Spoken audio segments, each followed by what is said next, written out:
Greetings, hi, TheWarOwl greets you. Welcome back to good old Dust 2.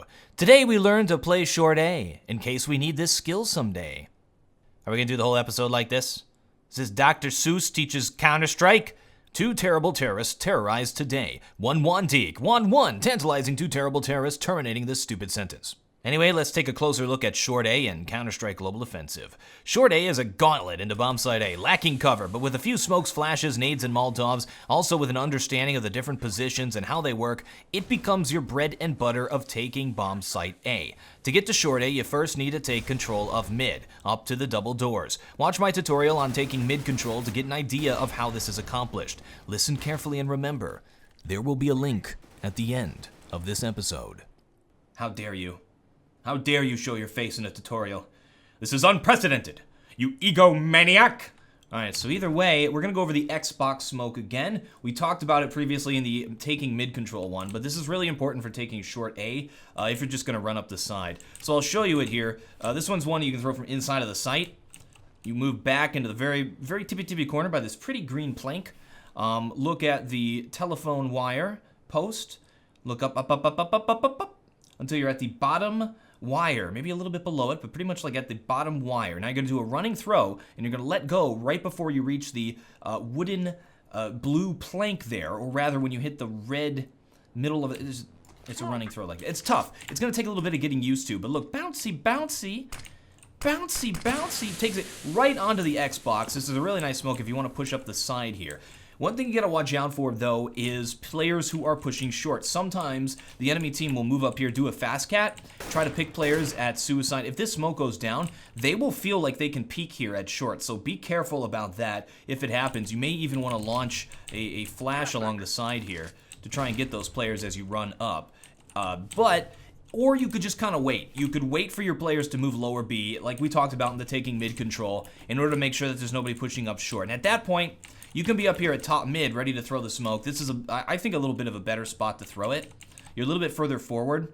Line up this angle, or this line right here, in between these 2 windows. See that? So go right in the middle of the windows. Now you're gonna look at the top corner of that building in the very distance, and you're gonna do a running throw, and you're gonna let go when your crosshair crosses the blue trim. Just like that.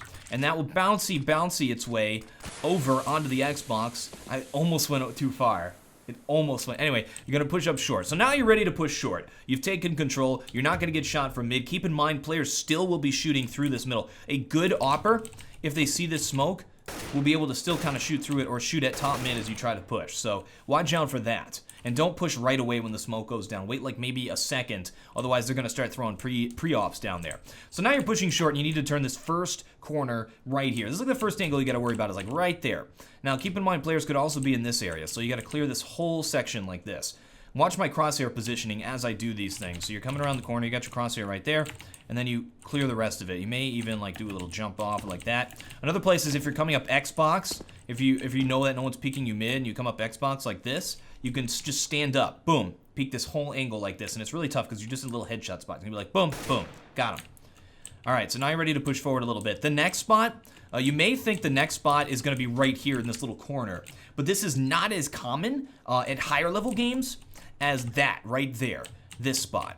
This is kind of the next place you're gonna wanna have to look and keep your crosshair and worry about, and maybe try to do a pre-shot on the player who could be there. So a lot of times this will happen where an opper, and I recommend this if you're on CT side, this is a great spot if you're playing a short opper. You can play from a position pushed up like this, looking through here, and it's really tough to see you because of the pipe that's going down. So what happens is, if the player peeks, easy kill. If he peeks and tries to shoot you and holds it, it's pretty much an easy kill because you're just holding this with the op. If the player tries to jump by, which is one thing you can do with, look at this, all I have to do is move a little bit out to the side. So if he decides to jump, I move, and I can still shoot him. It's really easy. So pop, pop. So just trying to run by this player is probably not going to be very successful to you. If you can flash him, or if you can pre-shoot him or bait him out, this player will most likely drop down into CT. Now you have intel. Now you know the opper is there, and most likely he's going to walk back like this to watch short. Try to get back maybe over to this position. And this is probably the next most common spot, but we'll talk about that in just a second. So that's the next spot you have to deal with, is right there. So keep an eye out for that as you come around this corner. You can even fake him out with the gun. You'd be like, whoop, look at that. And if he shoots the op, if he fakes it, if he falls for your fake, you can peek him and you're good to go. Now, as you move out here, there's really not many places where they're going to be peeking you. Make sure to check this corner just in case somebody is being sneaky beaky. Now, as you move up here and look, you want to make sure you actually check all of the different positions players could be sort of taking a very cheap forward, not a very good position. I don't recommend sitting in these positions. This is a place where a CT can sit. They're kind of covered by this, and you don't always check this spot. But the negative to this is, how are they going to escape? They got to like run for it and jump over the side. So that's really tough.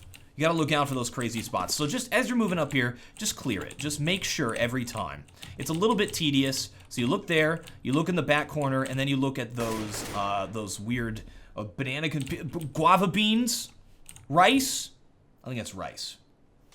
Rice baskets.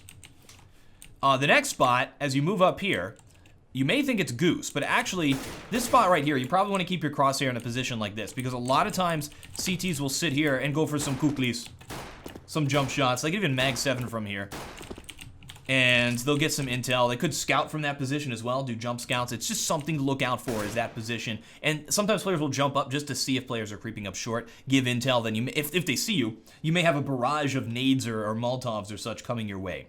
A lot of times, the players will smoke off this position. You'll have to wait here until you're ready to go.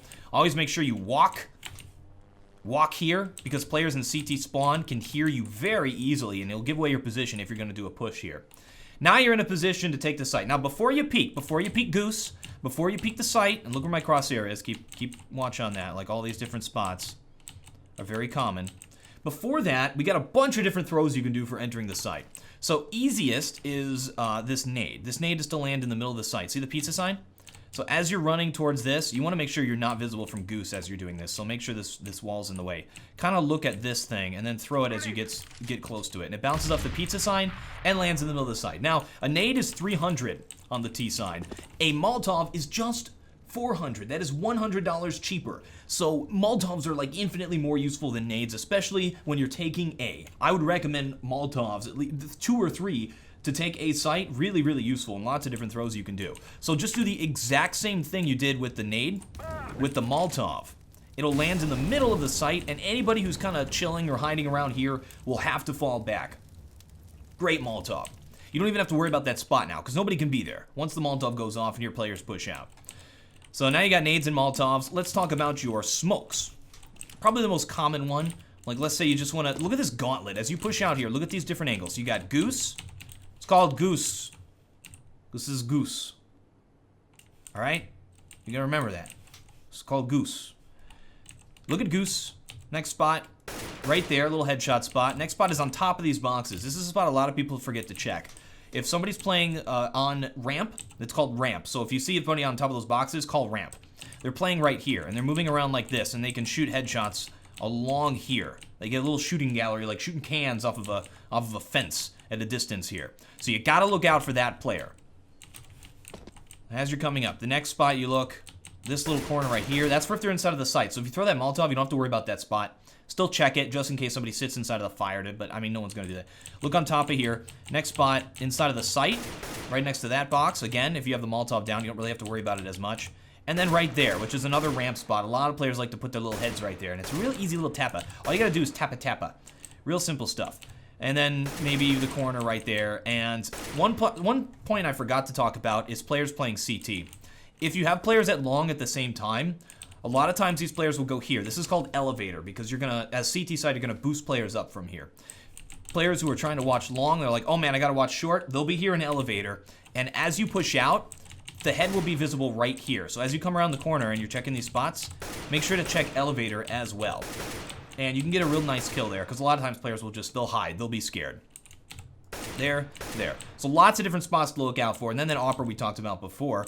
So let's talk about some smokes to help you get out and not just like have to run that long gauntlet. This is a very common one. You move back into the corner here, all the way back in the corner, and then just aim directly at the elevation change right here, and let go through the gap. Please mind the gap. It goes off immediately. Really good smoke, allows you to get all the way by. You can throw another smoke down right there. There's a number of different ways you can throw those. You can even throw it from the exact same position here and just look there. And that one's the next smoke. And you sort of have an entire line to go all the way down here and then engage from here. And now you're thinking, oh, what about that Opper? He's tough to deal with. Well, we got a smoke for him too. This is one that may be a little bit tricky to get though.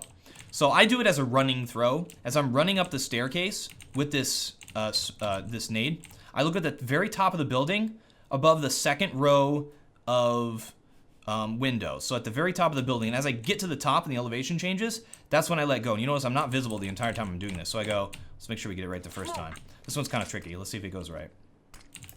And it bounces perfect, absolutely perfect. Right into the corner right there. So where's our op? Let's get our op quickly so we can show this to you. Lots of flying around in this video. Look at this, nothing. He can jump up on top. So you still gotta worry about this guy because he can go on top of the car. So watch out for that. But if he's playing close like this, he can't watch it. But you still have to worry about this guy. And one thing you can actually do to worry about him, and keep in mind, he can jump on top of the car. So that doesn't just negate the position. As you move out this far, like your entry fragger has already run by and is already taking those guys, you can have a player with a Molotov right here and aim kind of like at the green car and throw like that. And try to Molotov that player. That's not even going to get it. Sometimes the fire doesn't spread perfectly. So that's not even good enough. Let's try it again. This one's, I'm going to get a little better angle on it, right? Better angle. Yeah, sometimes the fire just does not, this is... Still got to worry about him back here, but if he's playing a position like this, he'll get hit. Real tough to deal with is that Opper over in that position, which is why I recommend if you are the Opper and you're playing long and you've come out here and you've held this angle, all right, now it's time to watch short. I got somebody else in pit or something. Move over here and just watch this and look at this. Great spot to hold off players. They got to run this whole gauntlet. If you get your smoke down, though, it's good to go. It's good to go. So let's, now that smoke that I just threw can be very useful if you're going to, I can't find my AK, there it is. Oh, my buy time has expired. We got a minute left. Gotta do the tutorial quickly. If you're gonna jump over the side, that's a good smoke because then the Opper can't hit you. Here's a good smoke to block off CT, if I remember exactly. You know what? We're gonna run out of time, so let's do a jump cut. Jump cut.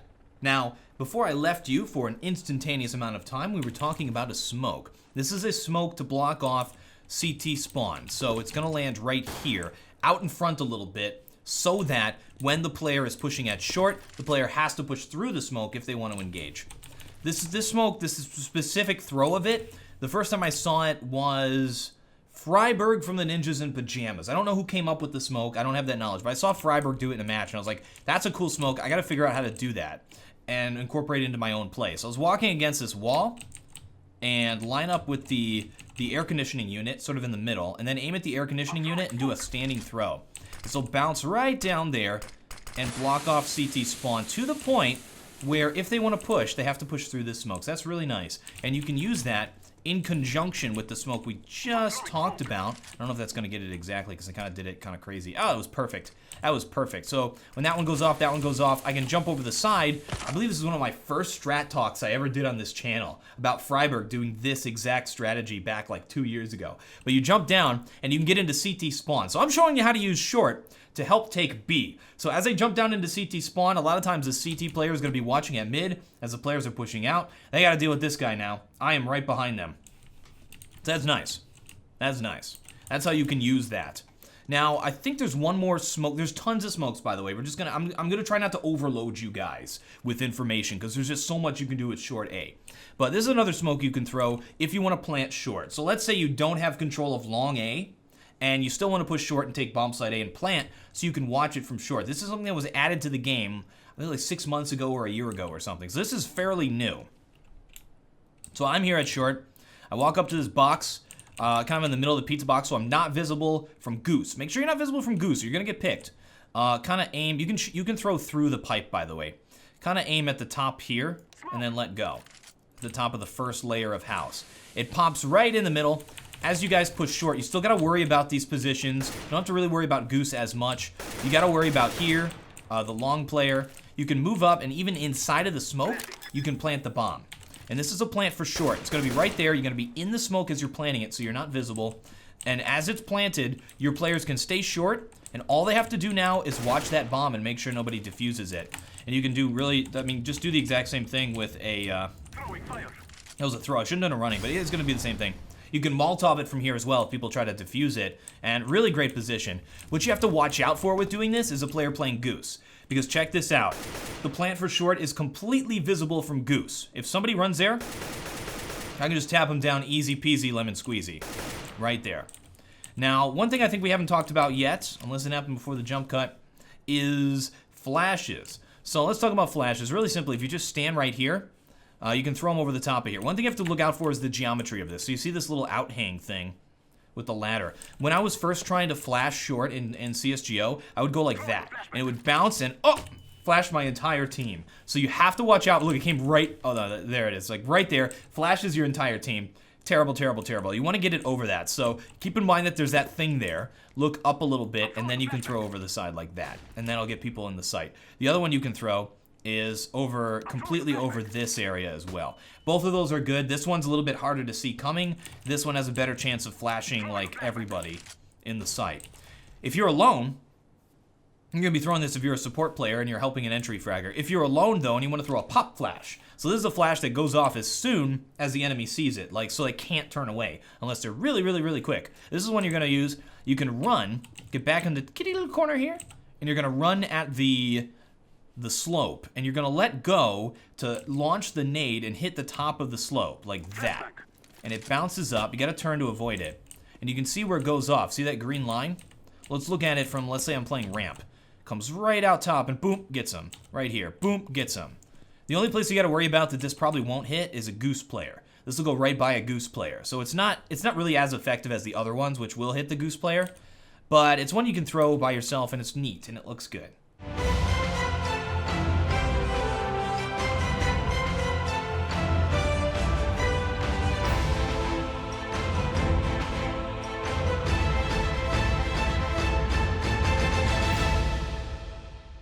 Well, back in my day, we didn't have no video games. We'd go outside and play hopscotch in the yard. Good for the calves, see? That was when I first met your grandmother, Mary Ann Sue Django Unchained. But we wasn't allowed to go steady back in those days. If I was holding her hand and got caught by her puppy, well, they'd tie a clove of garlic around my neck and declare it a legal marriage. That's why I don't like Italian food. I met an Italian in the war. Had to shoot him 'cause it was doubly a too.